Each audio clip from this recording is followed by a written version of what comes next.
보이지 않는 주님의 그 영원한 나라를 사모하며 저희들이 날마다 주님 앞에 깨어있는 자들로 살아가게 하여 주시옵소서. 아멘. 참으로 이 시간도 주님께 귀한 예배를 드리오니 이 예배를 흠양하시고 천국에 가서도 늘 드려지는 예배를 이 땅 가운데서 이렇게 드려주시고 하나님 보내주신 하나님 감사합니다. 아멘. 이 예배를 참으로 드리지 못하는 우리의 친지들, 우리의 친척들, 우리의 부모, 우리의 자녀들, 하나님 우리의 이웃들, 그 이웃들 참으로 그 사람들을 불쌍히 여기며 하나님 함께 주의 나라에 동참하며 주의 나라를 유업으로 받을 수 있도록 저희들이 그 영혼들을 위하여서 불쌍히 여기며 기도할 수 있도록 우리에게 늘 하나님 기도의 은혜를 허락하여 주시옵소서. 아멘. 이 시간도 주님 말씀을 대언할 목사님 단위에 세우셨사오니 하나님의 말씀이 그 말씀이 우리의 심령을 참으로 밝히 어둠에서 빛으로 인도되는 말씀으로 그래서 하나님이 참으로 우리에게 부탁하신 그런 명령과 뜻을 저희들이 아는 그 말씀으로 저희들에게 들려질 수 있도록 하나님 인도하여 주시옵소서. 아멘. 전국 방방곡곡 저도 풍력 땅에 예배드리는 곳에 동일한 성령께서 함께 역사하셔서 큰 기쁨과 감사와 평강이 넘치는 예배가 되도록 하시고 오직 하나님 나라의 주님께 오직 영광을 크게 올려드리는 오늘 예배가 되도록 하나님 역사하여 주시옵소서. 아멘. 예수님 이름으로 기도합니다. 아멘. 하나님 말씀 스가랴 14장입니다. 스가랴 14장. 사진데요? 네. 스가랴 14장입니다.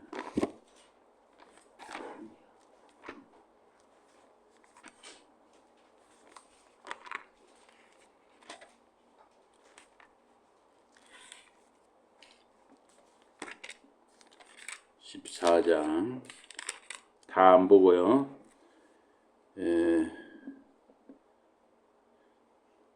일부분 보겠습니다. 스가랴 14장 8절 8절 우리 한 목소리로 한번 읽어보겠습니다. 시작. 그날에 생수가 예루살렘에서 솟아나서 절반은 동해로 절반은 서해로 흐를 것이라. 여름에도 겨울에도 그러하리라. 아멘. 스가랴 14장 아까 우리 읽었기 때문에 이 8절 한 구절만 읽었습니다. 공독했습니다. 오늘 말씀 제목이 성령 시대입니다. 성령 시대. 이 스가랴 14장 주제는 여호와의 날, 주님의 날과 예루살렘 승리 또 회복입니다. 이 여호와의 날, 주님의 날은 일종의 심판 날이라고 할 수도 있습니다. 이방 나라들이 예루살렘을 쳐서 성읍이 함락되는 위기를 맞지만 하나님께서 개입하셔서 대적들을 물리치십니다. 또 주님께서 감람산에 임하시고 지각변동, 산이 갈라진다 그랬어요. 지각변동이 일어나고 생수가 예루살렘에서 솟구쳐 동해와 서해로 흐른다. 여호와께서 천하의 왕이 되시고 오직 그분만이 홀로 한 분이신 왕으로 추앙받으신다 그랬습니다. 살아남은 이방 나라들이 해마다 예루살렘에 와서 초막절을 지키고 하나님을 예배하게 되고 말방울에까지 여호와께 성결을 하고 기록될 만큼 온 세상이 거룩해진다. 이런 내용이 스가랴 14장입니다. 그래서 스가랴 14장이 그러면 언제 이루어지는 것이냐? 이게 딱 이렇다 하는 답을 내기가 어렵습니다. 그래서 이거는 이루어지는 사건은 역사적으로 진행되는 거, 또 그 예수님이 재림할 때 이것이 여러 가지로 복합적으로 이루어지는 것이다. 그러니까 어떤 한 순간 어느 한 시점에 이루어지는 것이 아니라 지금까지 진행되는 이 역사와 또 예수님 재림 때까지 이렇게 복합적으로 봐야 된다 하는 것입니다. 여기 보면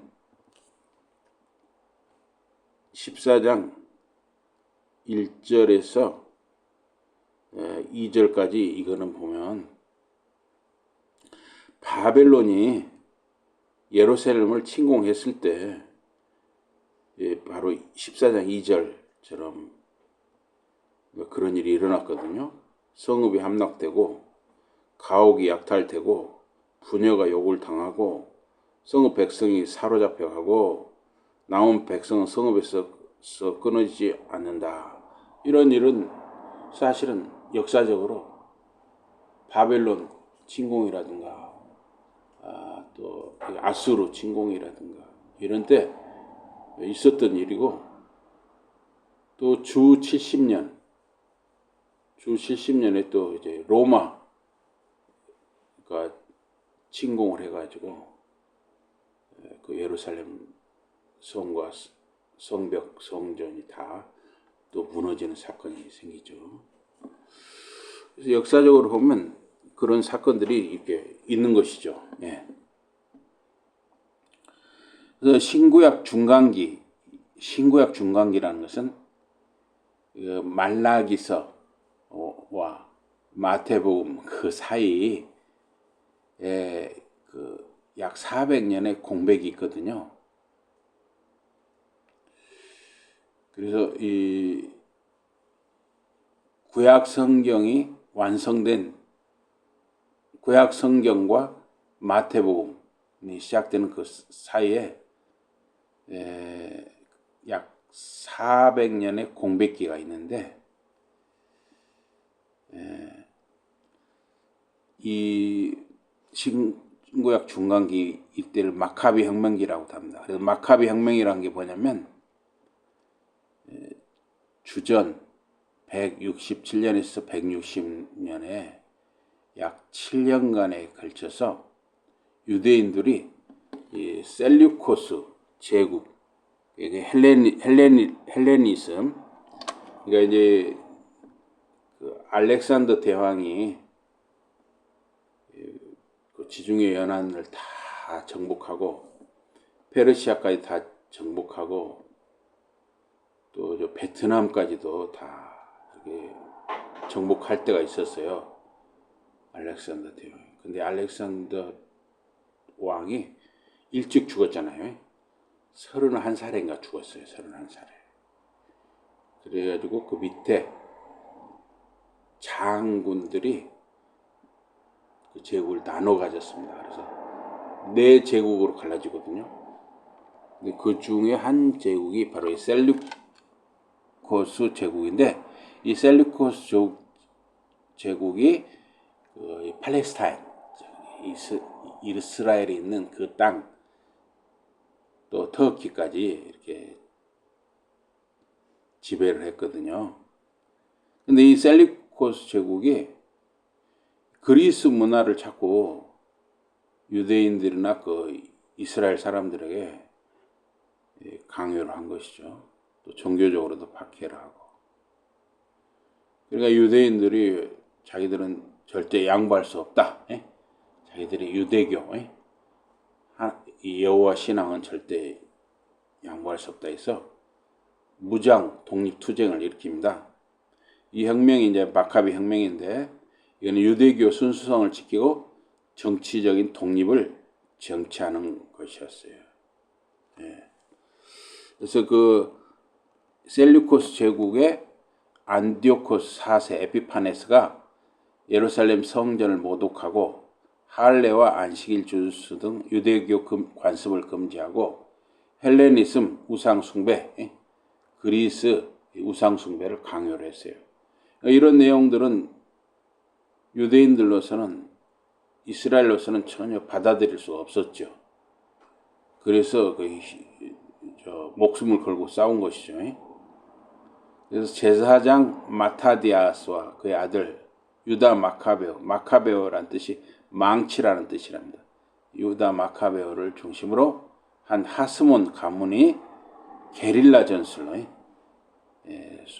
여러 가지로 불리하니까 되게 불리한 쪽은 게릴라 전술을 쓰잖아요. 숨어 있다가 갑자기 나타나고 또 숨어 있다가 갑자기 나타나고 이 게릴라 전술. 셀루코스 군대를 무찌르게 됩니다. 그래서 이 성전 정화와 하누카, 주전 164년에 유대 군대가 유대 혁명 군대가 예루살렘 성전을 탈환하고 더럽혀진 성전을 정화해서 하나님께 다시 봉헌했다 하는 것입니다. 그래서 이 사건 오늘날 유대교의 주요 축제 중에 하나가 하누카라는 게 있어요. 하누카는 이제 빛의 축제란 뜻이에요. 그래서 이 하누카를 지금도 유대인들이 지키는 것이죠. 축제로. 그래서 이 혁명 성공으로 유대인들은 종교 자유를 되찾았고 약 100년 동안 유대를 통치한 독립 왕조인 하스몬 왕조를 이루게 되었습니다. 그래서 이제 어쨌든 이 예수 그리스도 십자가 대속과 부활 성령 강림 이후에 전 세계로 복음이 확장되는 교회 시대, 영적 성취의 시기인데 이때를 또 성령 시대라고 하죠. 그럼 지금은 그래서 우리가 성령 시대라고 할 수가 있어요. 교회 시대로 성령 시대. 그래서 우리가 8절 읽었잖아요. 그날에 생수가 예루살렘에서 솟아나서 절반은 동해로 절반은 서해로 흐르고 여름에도 겨울에도 철을 가리지 않고 흐른다 그랬어요. 그래서 이 생수가 무엇이냐? 이 생수를 바로 성령과 복음으로 보는 것이죠. 성령과 복음으로. 또 이제 역사의 마지막 때 예수 그리스도께서 이 땅에 재림하는 시기에 이제 이러한 이 스가랴 14장의 내용이 다 이루어지는 것으로 이렇게 볼 수도 있습니다. 4절에 보면 그런 말씀 있죠. 14절 우리 14장 4절 한번 읽어보겠습니다. 14장 4절 4절 다 같이 시작. 그날에 그의 발이 예루살렘 앞 곧 동쪽 감람산에 서실 것이요 감람산은 그 한가운데가 동서로 갈라져 매우 큰 골짜기가 되어서 산 절반은 북으로 절반은 남으로 옮기고 그랬죠. 예수님이 그리 오신다는 건가? 예, 그래서 이제 그런 해석도 있는 것이죠. 역사의 마지막 때 예수 그리스도께서 재림할 때 이 감람산에 강림한다. 이때 이제 악의 세력에 대해서 최종 심판하고 메시아 왕국이 수립된다. 그래서 이것을 바로 이제 말씀하신 대로 그 14장 4절을 예수님이 재림하실 때 이 4절처럼 감람산에 임하신다. 이렇게 해석하는 사람들도 있습니다.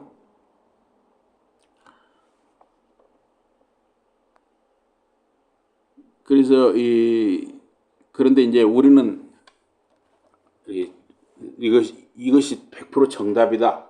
이렇게 우리가 참 말하기는 어렵습니다. 그런 어쨌든 그런 해석이 있고 또 그런 해석이 전혀 터무니없다. 그렇게 말할 수도 없거든요. 그래서 이런 해석도 있다. 그렇게 알아주시면 좋겠습니다.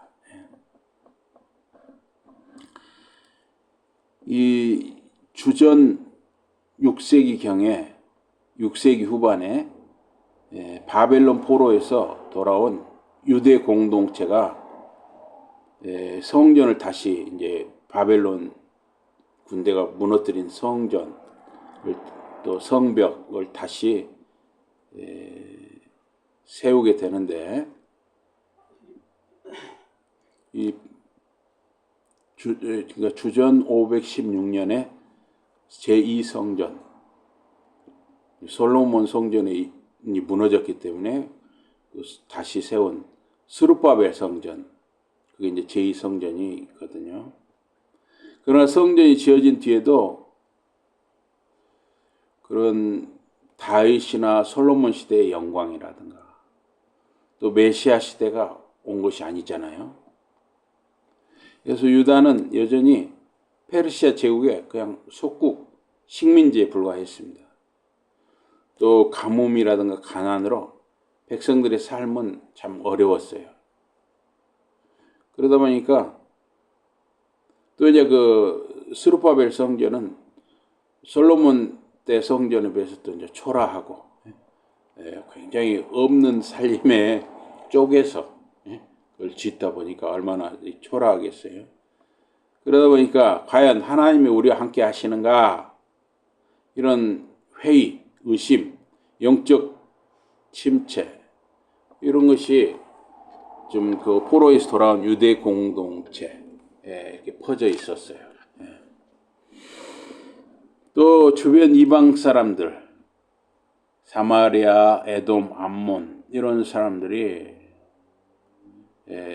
항상 그 예루살렘과 그 유대 공동체를 또 위협을 하고,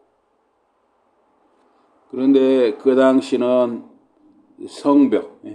성벽조차 제대로 다시 쌓여지지 않았기 때문에 항상 그 주변 나라들이 쳐들어오는 그런 공포에 시달렸습니다.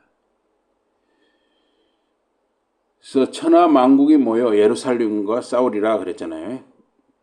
예루살렘과 싸운다. 이방 나라들을 모아 예루살렘과 싸우게 한다, 이런 표현이 있는데, 이게 유대인들, 특히 포로에서 돌아온 유대 공동체는 항상 이방 세력에 대해서 군사적으로 위협, 고립감, 이런 것이 있었습니다. 그래서 페르시아 제국의 이 식민지 압제가 지속되고, 페르시아 제국은 지금의 이란이라고 할 수 있죠. 이란은 굉장히 좀 대단한 나라예요. 어떻게 보면 미국이 전 세계에서 제일 강대국인데, 미국이 이렇게 막 폭격을 하고 해도 호르무즈를 틀어막고, 호르무즈 해협을 틀어막고 끝까지 저항을 하잖아요. 그래서 미국도 사실은 이란을 좀 어떻게 함부로 못하는 거죠. 또 거기 이란이라는 이 땅 지형이요, 5,000m가 넘는 그런 산맥으로 많이 둘러싸여 있답니다. 그러다 보니까 지형적으로 미군이 지상전을 하기 어렵다는 거예요. 또 이제 러시아라든가 중국 이런 데서도 많이 알게 모르게 또 이란을 많이 지원을 하죠. 그래서 어쨌든 미국도 이번에도 함부로 어떻게 못하는 거예요. 어쨌든 그래서 페르시아 제국, 지금 이란은 보면 굉장히 자부심이 강하죠. 정도 자기들은 페르시아 제국의 후예다. 그래서 굉장히 자부심이 강해요. 어쨌든 이 포로에서 돌아온 유대 공동체는 이런 페르시아 제국의 식민지로 살고 있었어요. 이러다 보니까 자기들은 뭐 스룹바벨 성전도 다시 세우고 했지만은 현실은 그렇게 초라하잖아요. 이란, 페르시아 제국의 식민지 백성일 뿐이다. 그런데 스가랴 선지자가 하나님이 직접 개입하시는 여호와의 날을 선포한다는 것이죠. 그래서 14장 3절에 보면, 그때 여호와께서 나가사 그 이방 나라들을 치시되 이왕의 전쟁 날에 싸운 것 같이 하신다 그랬습니다.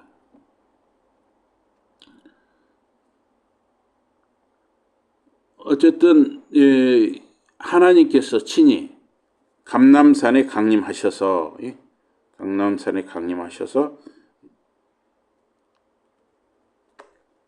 동서로 갈라지는 기적을 일으키신다 그랬어요. 그래서 여기 이제 강림하시는 분이 이제 우리 기독교 쪽에서는 예수님의 이제 재림으로 보기도 하는 것이죠.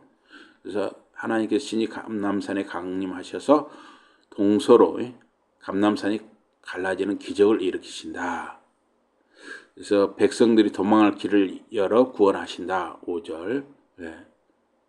그래서 낙심한 포로 귀환 공동체에게 비록 지금은 페르시아 제국의 초라한 식민지 백성이지만 유일한 왕이신 하나님이 결국 승리하신다. 이러한 소망의 메시지를 스가랴 선지자가 준 것입니다.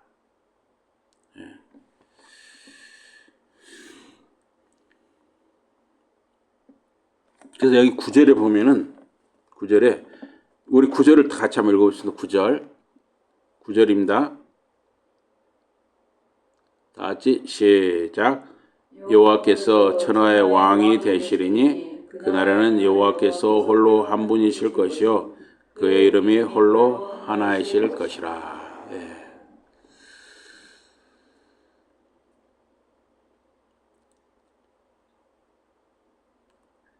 그래서 지금 이 스가랴 14장에 있는 이 내용들은 어느 한 시점에서 다 이루어진다기보다는 진행되는 역사 속에서 또 예수님 재림 때까지 이렇게 다 포괄적으로 섞여서 일어나는 사건이다. 이렇게 볼 수 있다는 것입니다. 이 여호와의 날에 임할 그 우주적인 변화, 초자연적 우주적 변화, 예루살렘의 회복, 안전 이런 것이 이제 스가랴 14장 6절에서 11절에 나오는 내용입니다. 그래서 6, 7절에 보면은 그날에는 빛이 없겠고 광명한 것들이 떠날 것이라 여호와께서 아시는 한 날이 있으리니 낮도 아니요 밤도 아니라 어두워갈 때에 빛이 있으리로다. 해와 달과 별의 빛이 흐려지는 그런 현상은 심판과 함께 임하는 초자연적인 개입입니다. 그래서 밤과 낮의 구분이 모여지다가 도저히 빛이 올 수 없는 어두워갈 때 오히려 초자연적 빛이 임하는 것입니다. 그래서 인간의 절망 끝에 하나님의 구원이 시작된다 하는 것이죠. 또 8절에 그날의 생수가 예루살렘에서 솟아나서 절반은 동해, 절반은 서해로 흐른다. 여름에도 겨울에도 계절에 관계없이 그렇다. 그래서 에덴 동산에서 강이 흘러나왔잖아요. 물이 흘러나왔어요. 에덴 동산에서. 그래서 예루살렘에서 솟구친 생수가 사해, 동해와 지중해, 서해로 흘러온 땅을 적신다 하는 것이에요. 그래서 가뭄이 심한 유대 땅에서 여름에도 겨울에도 흐른다는 것은 계절과 환경에 지배받지 않는 하나님의 영원하고 풍성한 은혜를 상징을 합니다. 그래서 이 생수를 바로 이제 성령으로 볼 수가 있습니다. 성령. 그래서 여기 9절에 보면 여호와께서 온 천하의 왕이 되시고 홀로 하나이시다 그랬어요. 이방 신들, 우상들이 완전히 없어지고 온 우주에 오직 여호와 한 분만이 참된 왕으로 인정받는 영적 대전환이 일어난다 하는 것입니다. 근데 사실 2026년 현재도 그런 우상 숭배라든가 이방 신들이 여전히 세계 곳곳에 많이 있잖아요. 그렇기 때문에 이러한 말씀은 역사 속에서 부분적으로 이렇게 이루어지고 이제 완전한 성취는 예수님이 다시 오실 때로 이렇게 볼 수가 있는 것입니다. 그래서 10절에서 11절에 보면 온 땅이 아라바 같이 되되 게바에서 예루살렘 남쪽 림몬까지 이르고 예루살렘이 높이 들려 그 본처에 있으리니 베냐민 문에서부터 천문 자리와 성 모퉁이 문까지 또 하나넬 망대에서부터 왕의 포도주 짜는 곳까지라. 사람이 그 가운데 살며 다시는 저주가 있지 아니하리니 예루살렘이 평안히 서리로다 그랬습니다. 예루살렘 주변의 산들이 평지, 아라바 평지처럼 낮아지고 예루살렘 성읍만 우뚝 솟아오른다는 거예요. 예루살렘이 영적으로나 영토의 중심지로 올라간다는 것입니다. 또 성의 경계, 베냐민 문에서 왕의 포도주 짜는 곳까지가 명확히 회복되고 과거의 파괴나 저주 없이 거민들이 영원한 평안, 샬롬을 누리게 된다는 것입니다. 그래서 세상의 악에 대한 심판이 끝나고 하나님이 친히 통치하시는 새 시대, 새 예루살렘이 열린다고 선포합니다. 그래서 이 자연계의 변화라든가 예루살렘의 지형적 변화는 모두 하나님의 통치, 다스림이 온전히 실현되어서 더 이상 대적이나 저주가 없는 완벽한 평화가 찾아올 것을 상징을 합니다. 이것도 역시 부분적으로는 이루어지지만 부분적으로는 또 아니잖아요. 그래서 이제 지금도 진행되는 과정이다. 12절에 15절에 보면은 여호와의 날에 예루살렘을 대제가 모든 이방 민족들에게 임할 초자연적인 심판, 재앙과 그로 인한 대적들의 자멸, 또 전리품의 수확을 12절에 15절에 묘사를 하고 있습니다. 그래서 예루살렘을 친 모든 백성에게 여호와께서 내리실 재앙은 이러하니 곧 서 있을 때 그들의 살이 썩고 눈구멍에서 눈동자가 썩고 그들의 혀가 입속에서 썩는다. 하나님을 대적한 군대에게 임할 이 심판이 즉시 일어나고 철저하게 일어난다 하는 것이죠. 그래서 서 있을 때 살과 눈, 혀가 썩는다는 것은 전쟁터에서 싸우려고 서 있는 그 상태 그대로 하나님의 초자연적 진노를 맞아서 예를 들면 무슨 급성 전염병이라든가 또는 어떤 강력한 폭풍 같은 거를 맞아서 이제 싸우려고 쳐들어왔던 군대가 물리쳐진다 하는 것입니다. 그래서 예루살렘을 향해서 악담하던 혀와 탐욕스럽게 바라보던 눈동자가 먼저 심판을 받는다 하는 것입니다. 또 13절에 보면 하나님이 심으신 이 극심한 혼란과 자멸로 그날에 여호와께서 그들을 크게 요란하게 하시리니 피차 손으로 붙잡으며 피차 손을 들어 칠 것이라. 그래서 심판은 육체적인 재앙뿐만 아니라 정신적 공황으로 이어진다 하는 것이에요. 여호와께서 그들을 크게 요란하게 하신다 하는 것은 구약의 성전, 이 성전이라는 거룩한 전쟁이죠. 구약의 거룩한 전쟁에서 자주 나타나는 신적인 공포를 뜻한다 그랬어요. 그래서 대적들은 아군과 적을 식별을 못하고 자기들끼리 서로 칼로 서로를 죽이고 스스로 파멸한다.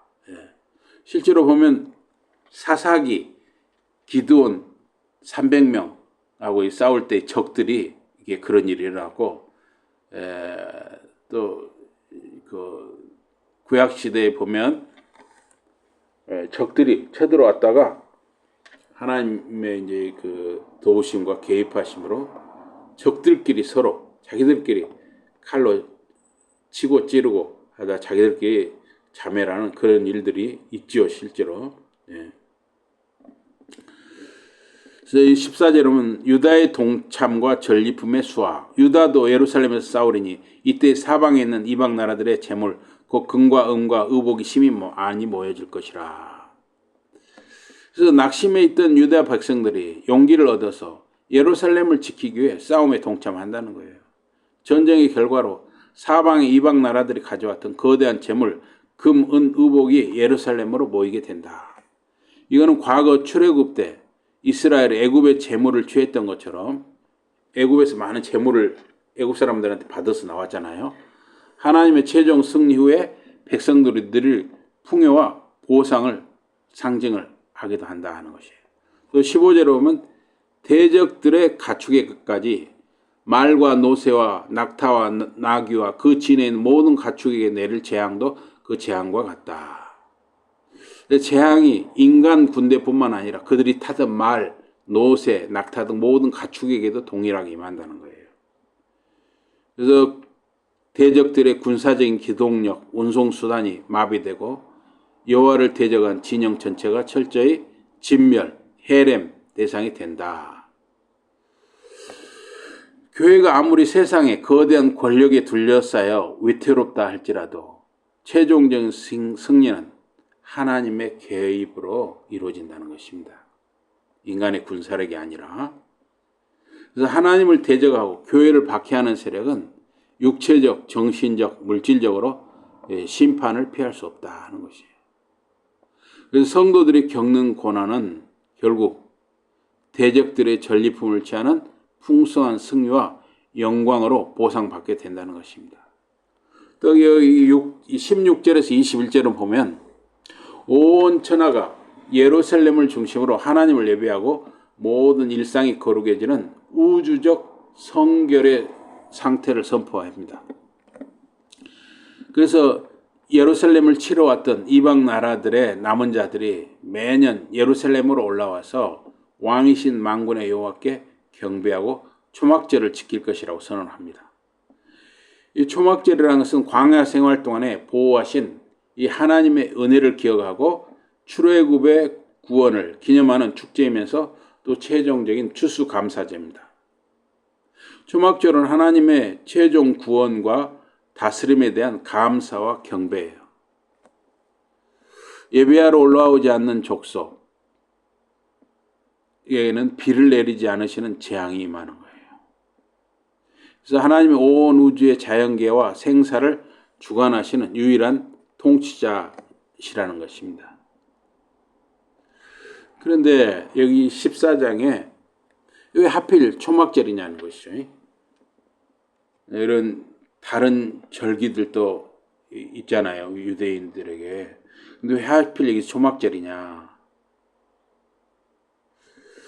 초막절은 하나님의 다스림과 영광, 열방의 구원을 상징하는 절기입니다. 그래서 이스라엘의 3대 절기 중에 6월절은 구원의 시작이에요. 출애굽, 애굽에서 나오는 거, 구원의 시작, 6월절. 77절, 이 맥추절은 첫 열매, 그러니까 보리 주수할 때는 성령 강림을 뜻해요. 그리고 초막절, 이 수장절은 한 해의 모든 토지 소산을 거두어서 저장한 뒤에 기뻐하는 최종 수수와 안식을 상징해요. 그래서 역사의 마지막에 모든 구원 사역이 완성되었다는 것을 보여주는 게 바로 초막절 수장절입니다. 역사적으로 초막절은 이스라엘뿐만 아니라 온 세상 열방을 위한 제사, 민수기 20 열방을 위한 제사가 드려지던 절기였는데, 이 민수기 29장에 보면 숫송아지 70마리 제사가 나와요. 이거는 이제 세상의 70개국을 상징한다고도 봅니다. 그래서 스가랴 14장에서 보면 예루살렘을 치러 왔던 이방 나라들을 회개하고 주께 돌아와 함께 예배하는 이방인의 대추수를 표현하는 절기가 초막절이라는 거예요. 그래서 초막절은 광야 생활, 장막 생활 동안에 텐트, 장막, 초막을 치고 보호해주신 하나님 은혜를 기억하는 날이에요. 또 이제 최종적으로 하나님이 친히 백성 가운데 초막을 치고 영원히 함께 거하시는 임마누엘의 완성, 이 요한계시록 21장 3절을 의미합니다. 그래서 비를 내려주신 분이 하나님이시고, 또 초막절은 이스라엘의 이른비를 구하는 기도가 시작되는 시기입니다. 스가랴 14장 17절 이하에 초막절을 지키러 오지 않으면 비를 내리지 아니하실 것이라 하는 경고가 나오는 것도 생명의 근원이신 왕께 복종하느냐를 가르는 것입니다. 그래서 여기 보면 20절에 21절 말방울에까지 여호와께 성결이라는 문구가 새겨지고 성전의 모든 소치, 제단 앞 주발과 다름없이 거룩해질 것을 예언합니다. 과거에는 대제사장의 이 썼던 이 관 전면에만 여호와께 성결 카도시 라 아도나이라고 써 있었거든요. 그런데 이것이 말방울에까지도 여호와께 성결이라고 써진다는 것은 이 거룩함이 성전 내부뿐만 아니라 성도들의 모든 일상 영역으로 확장된다는 거예요. 예루살렘 유다의 모든 소치 만군의 여호와의 성물이 되어서 누구나 그것으로 제물을 삼을 수 있다는 것이에요. 그리고 만군의 여호와의 전에 다시는 가난한 사람, 장사꾼이나 또 도덕적, 종교적 부패를 상징하는 자가 없을 것이고 하나님의 다스림이 온 영역으로 퍼진다는 것입니다. 그래서 이제 그야말로 이 성령 시대가 된다는 것이죠. 성령 시대. 이 생수, 이 성령 시대는 예수 그리스도와 성령을 통해 이루어지죠. 그래서 요한복음 7장 38절에 나를 믿는 자는 성경의 이름과 같이 그 배에서 생수의 강이 흘러나오리라. 예수 그리스도를 믿는 자가 누리게 될 성령의 충만한 역사와 만족, 내면의 만족을 뜻하는 것입니다. 근데 예수님은 이 말씀, 생수의 강이 그 배에서 흘러나온다 이 말씀을 언제 선포를 하셨냐면 예수님이 유대 성회인 초막절 끝날에 예수님이 선포하신 말씀이에요. 이때는 이제 초막절 기간에 제사장들이 실로암 못에서 물을 길어서 제단에 이렇게 물을 붓는 의식이 있었거든요. 비와 구원을 기원하는데 이때 예수님이 나를 믿는 자는 그 배에서 생수의 강이 흘러나오리라 그랬어요. 이건 이제 성령을 의미하는 거죠. 성령. 그래서 배라고 하는 것은 코일리아, 인간의 가장 깊은 내면, 마음, 영혼, 존재의 중심, 또 이제 창자, 창자가를 마음으로 보았어요. 그래서 생수가 믿는 자의 내면 깊은 곳에서부터 끊임없이 솟아나온다. 성령이 흘러나온다는 것이죠. 성령이 믿는 사람 한 사람 내면 속에 있기 때문에 그런 일이 일어난다는 것이죠.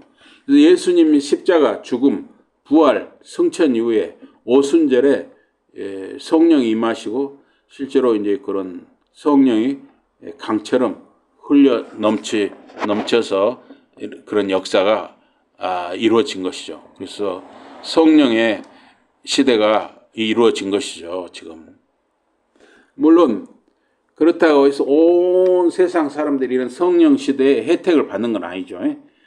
택한 백성을 중심으로 이런 성령 시대의 혜택이 있는 것이죠. 그래서 오늘날 이렇게 돈이라든가 성공, 권력, 자기 숭배 이런 우상이 지배하는데 하나님께서는 이 스가랴 14장 말씀을 통해서 이 시간에 이렇게 예배하는 모습과 못지않게 우리가 일상생활, 평일의 삶, 직장에서 삶, 또 뭐 학당에서 삶, 또 학교에서 삶, 이런 모든 삶 속에서 우리가 이런 성령을 받은 자의 삶, 성령 충만한 자의 삶을 우리가 살아야 한다는 것이죠. 하나님의 은혜를 기억하고 늘 감사하는 예배자의 태도로 우리가 일상의 삶 속에서 살아내야 한다는 것입니다. 그래서 이 거룩함은 성전에만 머무는 것이 아니라 우리 일상의 삶 속에 다 이 거룩함이 드러나야 한다는 것이에요. 월요일부터 토요일까지 직장생활, 공부, 가사노동 모든 일상 속에서 정직하고 거룩하게 행하는 것이 참된 예배라는 것입니다. 그래서 이 스가랴 14장은 세상이 아무리 어두워도 하나님이 왕이시고 그러니 우리가 어떤 경우에도 낙심하지 말고 우리의 지극히 평범한 일상, 우리의 일상, 뭐 밥 먹는 거, 손발 씻는 거, 설거지하는 거, 청소하는 거 이런 평범한 일상 속에서까지 거룩한 그러한 예배자처럼 그렇게 우리가 이 일상의 삶 속에서도 성령 충만한 자의 삶을 삶으로 우리가 주님의 재림을 이렇게 기다리고 소망하는 그러한 삶을 살게 되시기를 주님 이름으로 축원합니다. 우리 기도하겠습니다. 하나님 아버지 고맙습니다. 이 스가랴 14장을 통해서 우리가 이 주일 예배 시간에 이 예배자의 모습처럼 우리 일주일 내내 월요일부터 토요일까지 일주일 내내 항상 언제 어느 곳에서 어떤 모습으로 살아가든지 항상 성령 시대 정말 그런 성령이 충만한 자의 모습으로 살아가는 저희들이 다 되게 해 주시고 우리의 자손들 자녀들이 되게 해 주시옵소서. 예수 이름으로 감사 기도드리옵나이다. 아멘.